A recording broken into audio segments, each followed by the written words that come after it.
Hi అండి అందరికీ. ఇవాల్టి వీడియోలో బీరకాయ కర్రీ ఎలా చేయాలో చూద్దాం. ఇది చాలా టేస్టీగా, సింపుల్‌గా బావుంటుంది. చపాతీలోకైనా, రైస్‌లోకైనా కరెక్ట్‌గా సరిపోతుంది.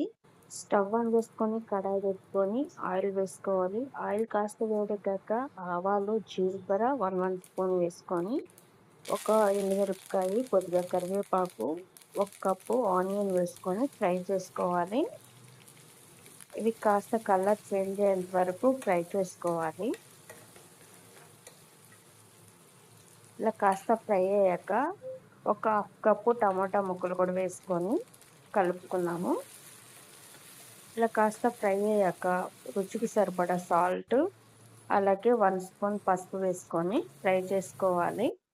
ఇప్పుడు ఒక జార్ తీసుకొని దాంట్లోకి కొన్ని పచ్చిమిరపకాయలు, కొద్దిగా వెల్లుల్లి, జీలకర్ర, కొద్దిగా కొత్తిమీర, కొద్దిగా ఉప్పు వేసుకొని పేస్ట్ చేసుకొని ఈ కర్రీలోకి అయితే వేసుకోవాలి. ఇలా వేసుకొని ఫ్రై చేసుకుందాం. ఇది కాస్త ఫ్రై అయ్యాక బీరకాయ ఇట్లా సన్నగా పొట్టు తీసుకొని ముక్కలు కట్ చేసుకొని వేసుకోవాలి. అలాగే పచ్చెనపప్పు నానబెట్టుకొని ఒక అరకప్పు వేసుకున్నాము. 1 నిమిషం పాటు ఫ్రై అయ్యాక కొద్దిగా వాటర్ వేసుకొని ఒకసారి ఉప్పు, కారం టేస్ట్ చూసుకున్నాము.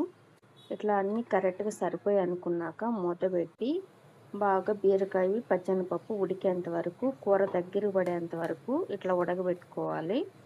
ఇలా బాగా ఉడికిపోయాక 1 spoon garam masala, half spoon జీలకర్ర పొడి వేసుకొని, కారం సరిపోకపోతే ఒక హాఫ్ స్పూన్ కారం కూడా వేసుకొని ఒకసారి అయితే కలిపేసుకున్నాము. ఈ కూర చిక్కబడేంత వరకు ఉడకనిచ్చి ఇలా కూర బాగా దగ్గరికి అయ్యాక కాస్త కొత్తిమీర కూడా కట్ చేసుకొని వేసుకుంటే మన వేడి వేడి బీరకాయ కర్రీ అయితే రెడీ అయిపోయింది. ఈ వీడియో మీకు ఎలా అనిపించిందో కామెంట్ చేయండి. మా వీడియోస్ మీకు నచ్చితే లైక్, షేర్, సబ్స్క్రైబ్ చేయడం మర్చిపోవద్దు.